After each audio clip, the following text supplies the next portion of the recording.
Бисмиллаҳир-раҳмонир-раҳим.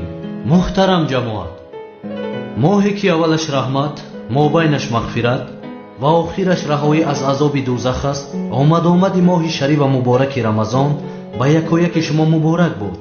ҷаноби ҳақ рӯзадории инсонҳои солеҳ ва хайру дуоҳое ки дар ин моҳ мекунанд қабул гардонад иншоаллоҳ. Амин. Муҳтарам ҷамоат, рӯзадорӣ ки яке аз шартҳои дини ислом аст, 1.5 сол пас аз ҳиҷрат дар даҳаи моҳи шаъбон фарз шуд барои мову шумо бародарон. баъд аз он рӯз ҷаноби пайғамбар ва умматонаш дар моҳи Рамазон рӯза гирифтанд ва вақти зиёдашонро бо ибодат сарф мекарданд. ҷаноби пайғамбарамон мисле ки роҳи як меҳмони боқадро мунтазир мешавӣ, ҳамин хел мунтазири моҳи Рамазон мешуд. 3 моҳ пеш хушҳол мешуд. барои Рамазон омодагӣ медид. барои ибодат худро ҳозир намуда, моҳи Рамазон ки мерасид, рӯзаашро ба дурустӣ мегирифт ва талаби мағфират мекард. пайғамбарамон дар масъалаи хӯроки авсарӣ бодиққат буд. мегуфт барои хӯроки авсарӣ бархезед, зеро хӯроки авсарӣ хӯроки бобаракат аст. дуоҳое ки дар вақти хӯроки авсарӣ карда мешавад қабул мегардад ва ибодатҳое ки дар субҳ карда мешавад дар назди худо бисёр пурарзиш аст баён мекард. моҳи Рамазон ки расид, мо ҳам бояд ин моҳи бобаракатро истифода барем, намозро барпо дошта корҳои хайрро анҷом диҳем ва ниёзмандии худро дар назди худои бениёз иброз намуда бояд аз таҳти дил дуо кунем. пайғамбарамон вақти ифторро низ бесаброна интизор мешуд. вақти ифтор ки расид, рӯзаашро мекушод, худоро сипос мегуфт ва аз неъматҳое ки худо ба банда арзонӣ дошта буд истеъмол мекард. вақти ифтор кардан пайғамбарамон мефармуд ки вақти иҷобати дуо аст ва пеш аз рӯзакушоӣ дуо мекард.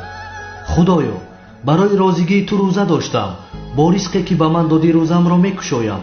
баъдан агар мебуд бо хурмо, агар набуд бо об, рӯзаашро мекушод ва ин хел кушоданро тавсия медод. муҳтарам ҷамоат, фаромӯш накунед ки моҳи Рамазон танҳо моҳи рӯзадорӣ нест. ин моҳе аст ки тӯли як сол худамонро ҳисобу китоб карда, тавба намуда ва ба худо қавл дода ки моро биомӯрз, дигар ин гуноҳонро такрор намекунем. худованди мутаол мисоли беҳтарине ба ҷаноби пайғамбарамон меорад ки дар зиндагиву бандагӣ моҳи Рамазон ҷойгоҳи хос дорад. Рамазон барои пайғамбарамон моҳи раҳмат, баракат, мағфират ва фурсате буд ки дар бандагӣ зиёдтар ибодат кунад. пайғамбар саллаллоҳу алайҳи ва олиҳи вассалам фармуд, нафаре ба Рамазон расид вале аз гуноҳонаш пок нашуд, сад ҳайф бар ӯ ки фурсати бузургеро аз даст дод. моҳи Рамазон моҳи бахшиши гуноҳон аст мефармуд. ҷаноби пайғамбарамон дар моҳи Рамазон мисли дигар моҳҳо аз худо ҳамеша истиғфор талаб мекард. ғайбат, туҳмат, дурӯғ ва дигар гуноҳонро ҳаргиз намекард. пайғамбарамон рӯзаро бо хоб намегузаронд, бо ибодат мегузаронд. ӯ саллаллоҳу алайҳи ва олиҳи вассалам мефармуд, рӯзадорӣ аз ташнагӣ ва холӣ мондани меъда иборат нест. пайғамбарамон бо ҳама аъзояш рӯза медошт. рӯзаро дилаш, забонаш ва ҳама ҳуҷайраҳояш медошт ва ӯ дар ин масъала моро огоҳ кардааст. зиёд нафарони рӯзадор аст ки рӯзаи доштаи онҳо ба ҷуз гуруснагӣ ва ташнагӣ дигар чизе надорад.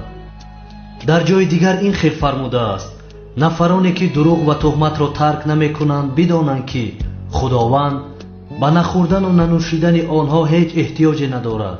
рӯза парда аст, сипарест муҳофизатгар.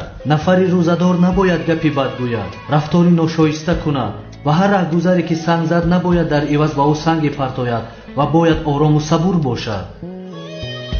ҷаноби пайғамбарамон рӯзадорам гуфтан намехобид. мисли баъзе инсонҳо дар масҷид дар зери ҳавохунукунак хоб намекард.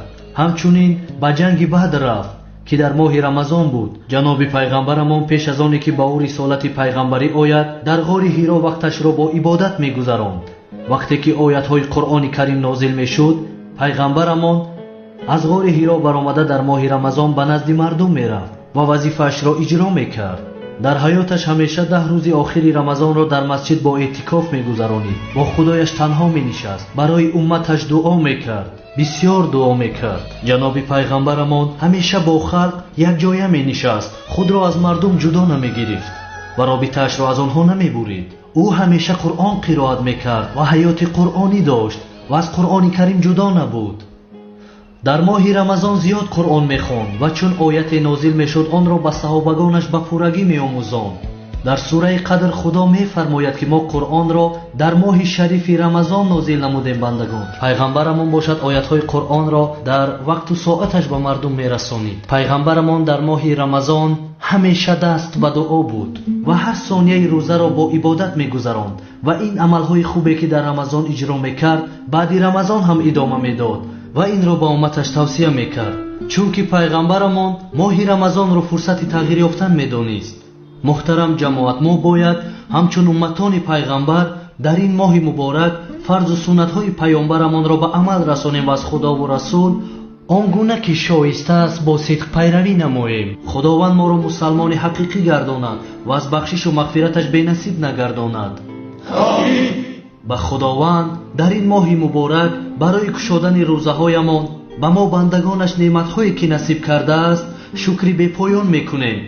ба бародароне ки мушкилӣ доранд, бемор ҳастанд, мусофиру ғариб ва дар кишварҳояшон ҷангу ҷидол аст, аз даргоҳи худо сулҳу оромишро талаб мекунем. худованд моро дастгири мазлумон, ғарибон ва инсонҳои фақиру нотавон бигардонад. амин. худованд ба мо шукри неъматҳои бепоёнро ба ҷо оварданро насиб кунад иншоаллоҳ. амин. моҳи рамазоне ки шоҳи 11 моҳи дигар аст, имсол ҳам ба мо алакай расид. ба даргоҳи худованд ҳамду сано мекунем. ба ҳама мусалмонҳои дунё рамазони шариф муборак бошад. худованд ин моҳи муборакро ба хайр гардонад иншоаллоҳ. амин. амин.